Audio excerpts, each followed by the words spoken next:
నాయకులకు ఐడెంటిటీ ఇచ్చింది కేసీఆర్ గారి. అలాంటి ఉద్యమ నాయకుడు కడుపున పుట్టిన కల్వకుంట్ల కవిత కొత్త పార్టీ పెట్టి కన్న తండ్రినే తిడుతుందంటే మీ ఆలోచన విధానం ఎట్లా ఉంది? నీ రాజకీయ భవిష్యత్ కోసం కుటుంబ సభ్యులని రోడ్డు మీద వేస్తారా?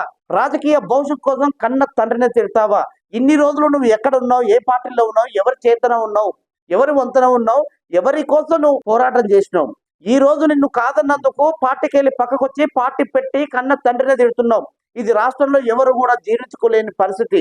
అయినా నువ్వు పార్టీ పెట్టడం తెలంగాణలో ఒక పెద్ద జోక్ అన్నాడు రాజగోపాల్ రెడ్డి గారు. నిజానికి కల్వకుంట్ల కవిత పార్టీ పెట్టడము పాన్ డబ్బా పెట్టినంత సింపుల్ గా పెట్టేసింది. నిజంగా నీ దగ్గర డబ్బులు ఉంటే పార్టీ పెట్టాలా?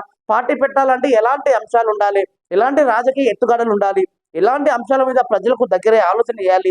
ఎంతమంది నాయకులు ఉన్నారు? నీ ఆలోచన విధానం ఏంటి? నీ జెండా ఏంటి? నీ ఎజెండా ఏంటి? పలు అంశాలు చాలా సుదీర్ఘంగా ఆలోచన చేయాల్సిన అవసరం ఉంటది. నీ దగ్గర డబ్బులు ఉన్నాయని పాన్ డబ్బా పెట్టినంత సింపుల్ గా పార్టీ పేరు పెట్టి అనౌన్స్మెంట్ చేసినాం. అది కూడా టీఆర్ఎస్ పార్టీ, తెలంగాణ రాష్ట్ర సేనా పార్టీ, తెలంగాణ రాష్ట్ర సమితి పార్టీ. గతంలో పోరాడి సాధించుకున్న తెలంగాణ టీఆర్ఎస్. ఇప్పుడు నువ్వు కొత్త పార్టీ పేరు కూడా టీఆర్ఎస్, తెలంగాణ రాష్ట్ర సేన, తెలంగాణ రాష్ట్ర సమితి.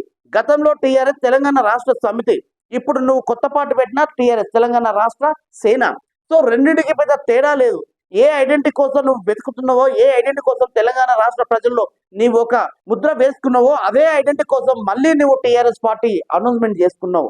నీ భవిష్యత్తు, నీ ఆలోచన, నీ విధి విధానాలు, నీ జెండా ఎజెండా రాష్ట్ర ప్రజలే ఒక నిర్ణయానికి వస్తారని రాజగోపాల్ రెడ్డి కవిత పెట్టిన కొత్త పార్టీ పైన ఒక జోక్ అంటూ ఆయన కాంట్రవర్సీ వ్యాఖ్యలు చేశారు. చూడాలి ఈ వ్యాఖ్యలకు కల్వకుంట్ల కవిత ఎలాంటి సమాధానం చెప్తుందో. చూస్తూనే ఉన్నాను మీటింగ్ న్యూస్. నేను మీ ప్రసాద్.